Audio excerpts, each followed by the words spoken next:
Thank you for staying with us here on Politics Studio on Channels Television. We've been talking about the amendment to the Electoral Act, which we saw the passage at the floor of the Senate last week, where my guests, Barrister Wahab Shitu and Ken Okoligo, have been talking and giving perspectives into this issue. One other area that was very, very important that the Senate actually touched on is the issue of the capacity of INEC to be able to conduct elections in one day. The Senate feels that no, the INEC that we have, the system we have at the moment, we cannot conduct elections in one day. We saw a lot of controversy when INEC released the timetable for the 2015 elections, the arrangement of the elections, and in fact, some people are of the opinion that those elections can come in one day, but the Senate said, hold on, that may not happen just yet. But Barrister Shitu. I agree completely with the Senate in its wisdom in deciding that INEC lacks the capacity, the logistics, the infrastructure, the funding to conduct all elections in one day. We know the problems that have been associated with the conduct of elections. Even when INEC has had the challenge to conduct elections in some states, including the recent Ekiti. Look at the amount of logistics that was put into this. That was put into it, including security, deployment, just to conduct Ekiti election. Imagine if INEC were to conduct election in all the states of the Federation.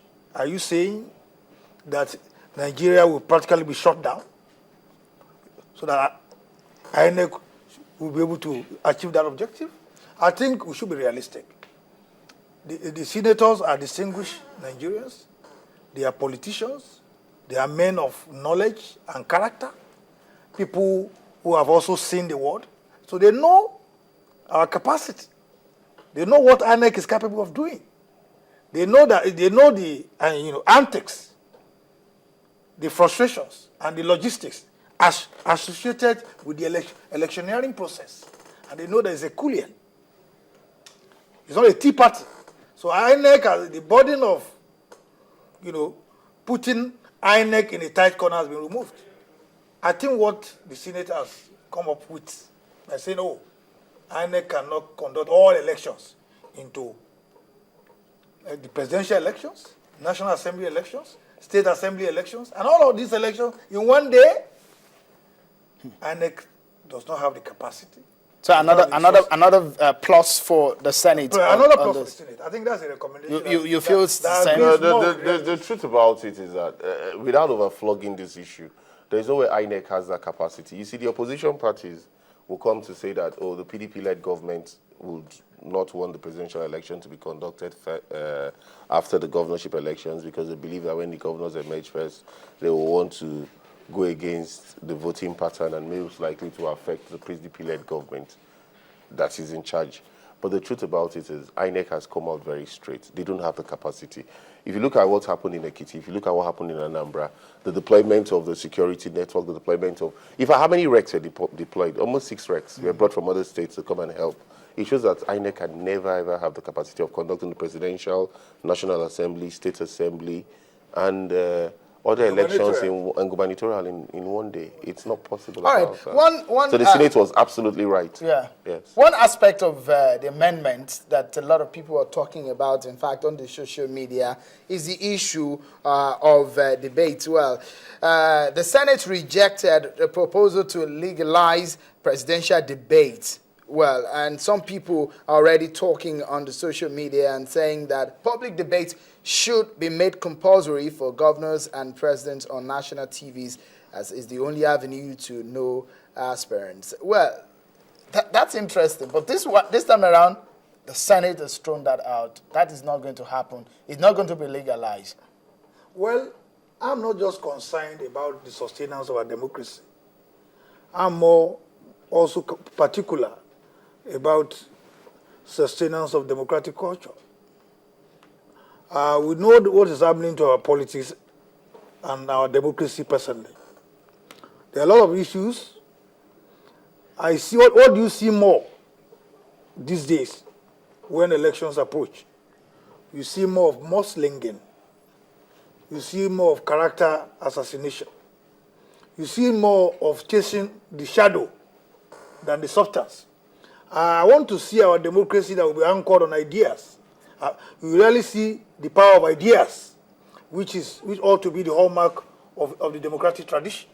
And I think, how do we then engrave this as part of our democratic culture? Is to institutionalize it.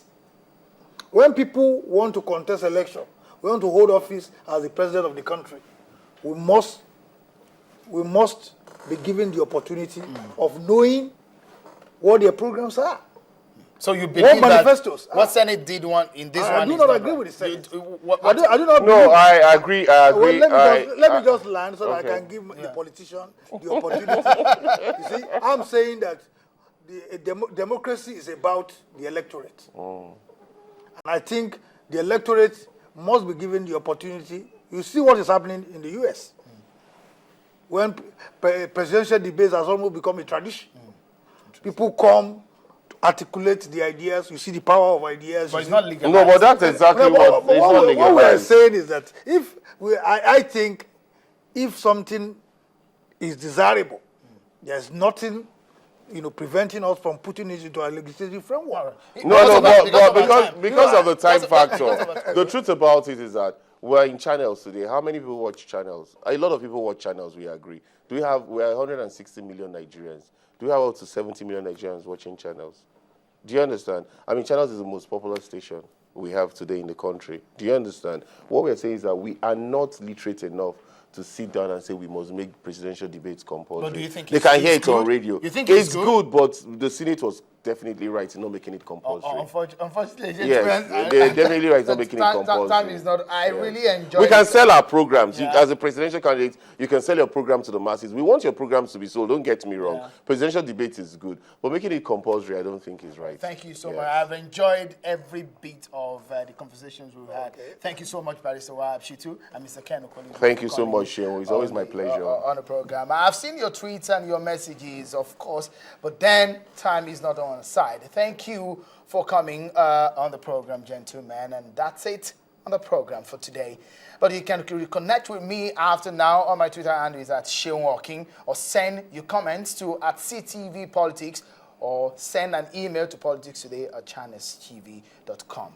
Until next time, I'm Sheon Walking Baloe. Bye for now.